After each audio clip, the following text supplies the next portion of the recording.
Parliament is trying to push through that place over there.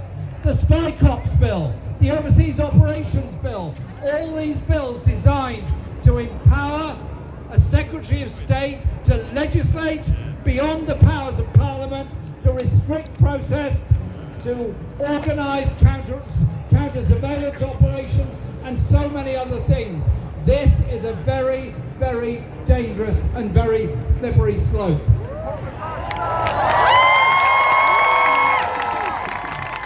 People often say to me, you know, Jeremy, you've been on protests all your life. Well, that's true, absolutely true. And they say, you know what? They never work, they never change anything. So I say to them, look into the history of our society and our movements.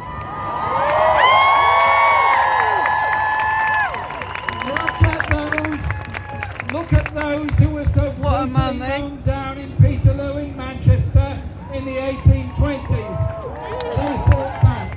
Look at the Torpenhow martyrs, deported and came back as heroic trade unionists. How good is that, though? Look at the Chartists who marched through the Lead, city Joe. in the mid-19th century in order that we should have the vote, in order that our children should get free education, in order that our working hours should be limited to 8 per day.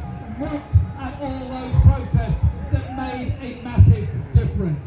Those that brought about the old age pension, brought about the principles of death insurance.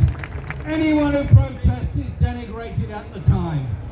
They're vilified, they're attacked, they're brutally attacked by the mainstream media day in and day out. They're vilified and they're made into pariahs and hate figures. Read the history of the Pankhursts, particularly Sylvia Pankhurst, before the First World War. And would you believe it, there's now a statue up to the suffragettes here. The Daily Mail couldn't attack her enough. Yet, 50 years, 100 years later, they're treated as national heroes because they brought about fundamental changes in our society. And so it is necessary to have the right to protest. It is necessary to be able to make your voice heard. And if you don't protest, things don't change. Imagine Rosa Parks. Imagine Rosa Parks in the USA in 1957.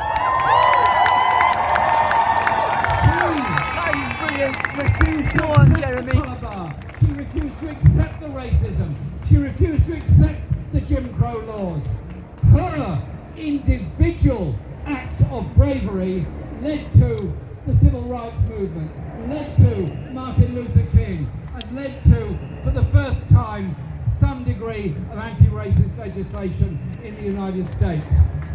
Had she listened to the naysayers, she would have got off the bus and gone home shaking her head, saying it doesn't seem very fair that a white man can ride on the bus, but me, a black woman, is not allowed on the bus. It's the brave people who stood up. Go on, Jeremy. And a few metres to my right, there's a statue of Nelson Mandela. Nelson Mandela, convicted at the Romeo treason trial, sentenced to decades and decades of imprisonment, eventually came out a popular hero and the next president of South Africa. Why? Because the people of South Africa, the black people, the coloured people of South Africa would not accept apartheid, would not accept his imprisonment, and the apartheid system was overthrown by popular protest. When we've won the right to protest, it's important that we defend it. But this piece of legislation that's being pushed through Parliament at the moment will say that you can only have a demonstration with the agreement of the police if they approve it. And Fuck it! Fuck it!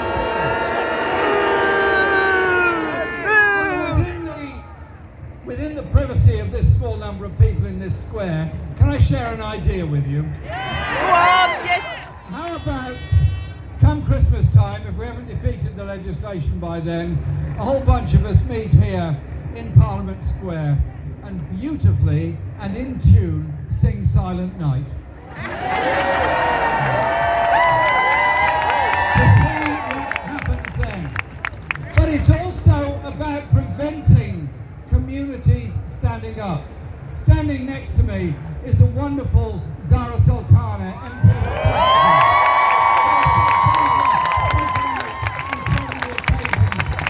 against this bill and all other acts of injustice. And I'm so proud to be stood here alongside her. And also, just near me on this statue, on this plinth here, is Howard Beckett of Unite. Howard, thank you for speaking out for working class communities, whatever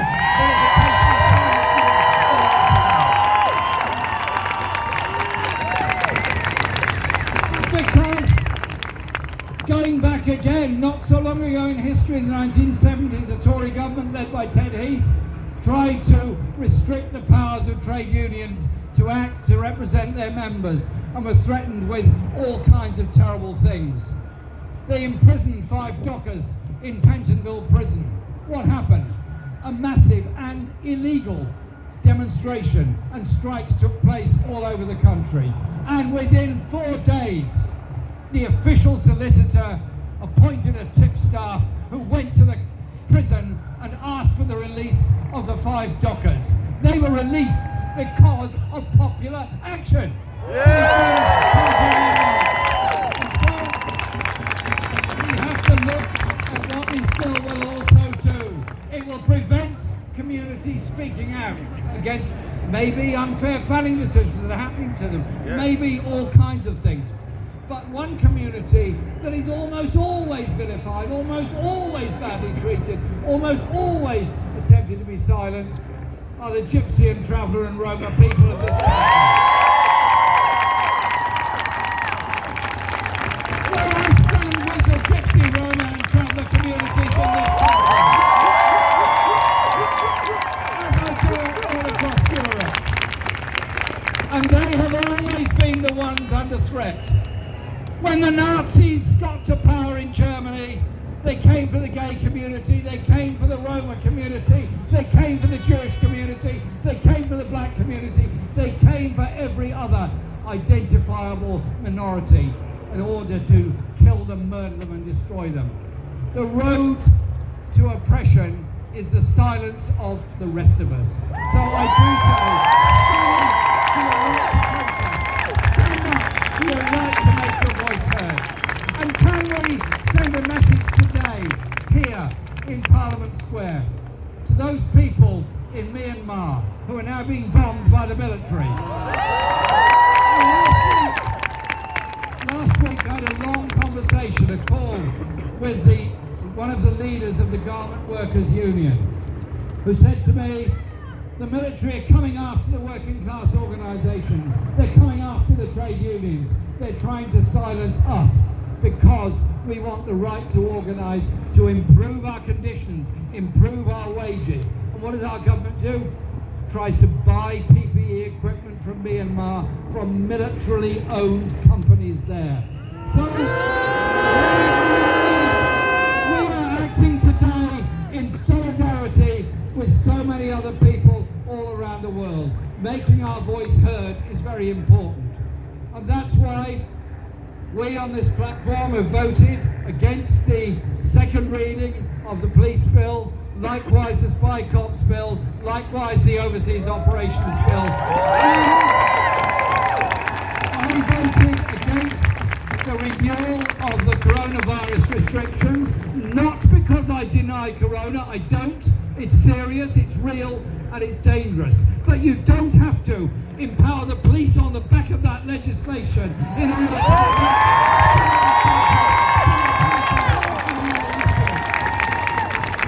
And so I simply say to you this: silence would be consent to this piece of legislation.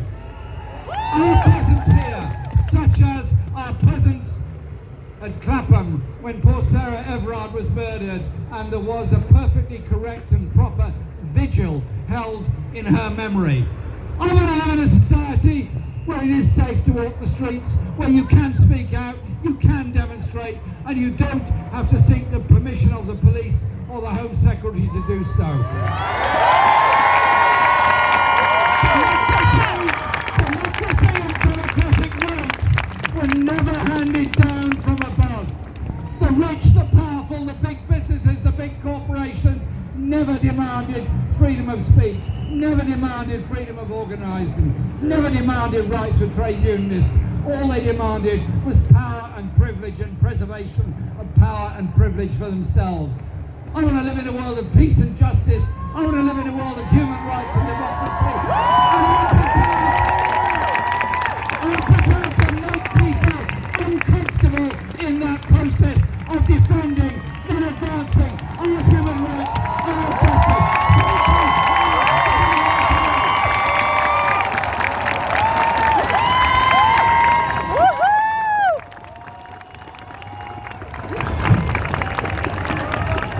Jeremy Corbyn, oh Jeremy Corbyn, oh Jeremy Corbyn. I don't know how we follow that, people. I really don't know how we follow that, but we do have lots more, so stay put. Our next speaker has been in the black movement for so many years. And I have to tell you about this brother because whenever us activists call on him for his knowledge, his experience and his support, he is always there for us. Lee Jasper has led so many protests, so many marches on behalf of our community. Please give a round